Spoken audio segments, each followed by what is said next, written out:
करूया या लालबाग परळमधला सर्वात मोठा मानाचा गणपती याचे अध्यक्ष।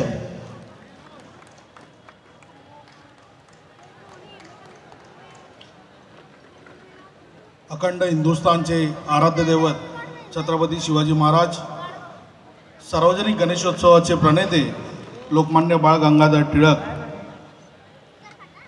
व आपला सर्वांचा लाडका गणपती बाप्पा परळचा राजा व उपस्थित सर्व व्यासपीठावरील मान्यवर व संपूर्ण महाराष्ट्रातून उपस्थित झालेले सर्व आमचे मूर्तिकार बांधव भगिनी, या सर्वांचं आज प्रथम मी आमच्या या परळच्या राजाच्या नगरीमध्ये आपलं स्वागत करतो।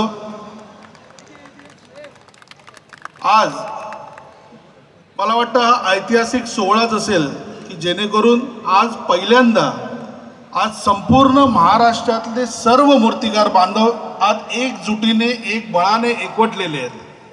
त्याकरिता पहिल्यांदा तुमचं देखील अभिनंदन करतो आणि काय योगायोग मानावा की हा मूर्तिकारांचा जो लढा आहे तो लढा आज या परळ नगरीतून परळच्या राजाच्या वास्तूमधून याला सुरुवात होते। काय आहे की या परळ लालबागला एक चळवळीचा आणि एक लढ्याचा इतिहास आहे। संयुक्त महाराष्ट्राच्या चळवळीमध्ये देखील जेव्हा मुंबई महाराष्ट्रामध्ये विलीन करण्यासाठी जेव्हा लढा उभारला गेला होता त्या लढ्यात देखील या परळ लालबागचा मोठा हा भाग होता। त्याचप्रमाणे आज देखील आज देवाच्या कृपेने या लढ्याला आज या परळच्या राजाच्या नगरीमध्ये सुरुवात झालेली आहे। आज मोठ्या संख्येने माता भगिनी देखील आज इथे उपस्थित झालेले आहेत। माझी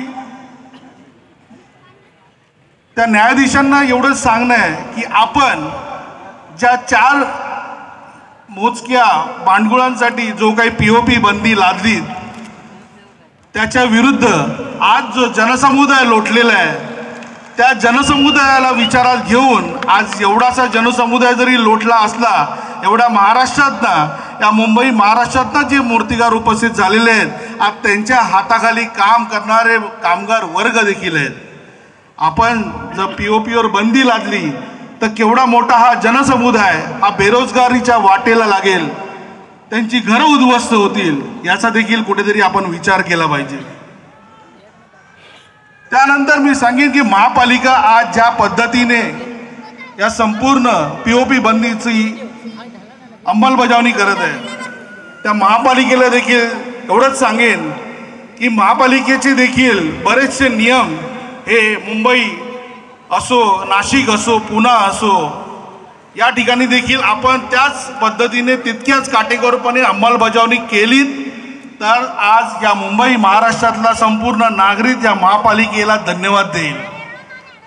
आज कित्येक महापालिकेच्या जागा बघा आपण पाहतो की तिथे सर्रास फेरीवाले बसलेले असतात, त्या ठिकाणी महापालिका कुठे आवाज उठवताना दिसत नाही, अंमलबजावणी करताना दिसत नाही। तेव्हा कुठे जाते तुमचे कडक नियम? आज गणपती आले, भाद्रपदातले गणपती आले, मागे गणेशोत्सव आला की POP बंदीचे एक लेटर काढलं जातं आणि त्या माध्यमातून या POP बंदीच्या संदर्भात आवाज उठवला जातो आणि तो आवाज दुर्दैव आहे की हे महापालिकेच्या स्वरूपात उठवला जातो। माझं महापालिकेला एवढंच सांगणं आहे की आपण एक माणुसकीच्या दृष्टिकोनातून देखील या गोष्टीचा विचार केला पाहिजे। त्या उलट मी एवढं सांगेन आज या POP बंदीसाठी जी भांडगुळ आज कोर्टात गेलेली आहेत त्यांच्या विरोधात मला वाटतं मागील 4 वर्ष एक खेदाची गोष्ट आहे की आपल्या या उत्सवासाठी या POP बंदीच्या विरोधात आवाज उठवण्यासाठी एकही त्यांच्या विरोधात कुठलेही इंटरव्हेन दाखल केलं नव्हतं। त्या विरोधात पहिलं जे इंटरव्हेन दाखल केलं त्या सुप्रीम कोर्टामध्ये ती म्हणजे अखिल सार्वजनिक उत्सव समिती महाराष्ट्र या समितीने पहिला जो आवाज उठवला या मुंबई महाराष्ट्रातल्या या संपूर्ण मूर्तिकारांसाठी पहिली PIL दाखल केली या सुप्रीम कोर्टामध्ये आणि त्यासाठी नक्कीच आम्हाला मोलाचं सहकार्य लाभलं ते म्हणजे आपले महाराष्ट्राचे सार्वजनिक मंत्री, सांस्कृतिक मंत्री व माहिती व तंत्रज्ञान मंत्री आशिषजी शेलार साहेब. खरोखर त्या व्यक्तीने एवढं काही मोलाचं सहकार्य आमच्या अखिल सार्वजनिक उत्सव समितीला केलेलं आहे. पहिल्या दिवसापासून त्या व्यक्तीने आज या अखिल सार्वजनिक उत्सव समितीच्या पाठीमागे ठामपणे ती व्यक्ती उभी राहिलेली आहे. त्यामुळे एवढंच एक आशा न बाळगता मला वाटतं आपण सर्वांच्या मला वाटतं ज्ञात आहे की हे सरकार हे हिंदुत्ववादी सरकार आहे असं आपण सर्व मानतो. त्यामुळे या हिंदुत्ववादी सरकारकडनं कुठलीही आशा न बाळगता एक खात्री व्यक्त करूया की ही POP बंदी येणाऱ्या 20 तारखेला जी उच्च न्यायालयाची हिअरिंग आहे त्या हिअरिंगमध्ये त्यावर स्टे मिळावा आणि येणाऱ्या सुप्रीम कोर्टामध्ये ही POP बंदी ही कायमस्वरूपी उठवली जावं यासाठी महाराष्ट्र सरकार यामध्ये प्रामुख्याने आपला वाटा उचलेल.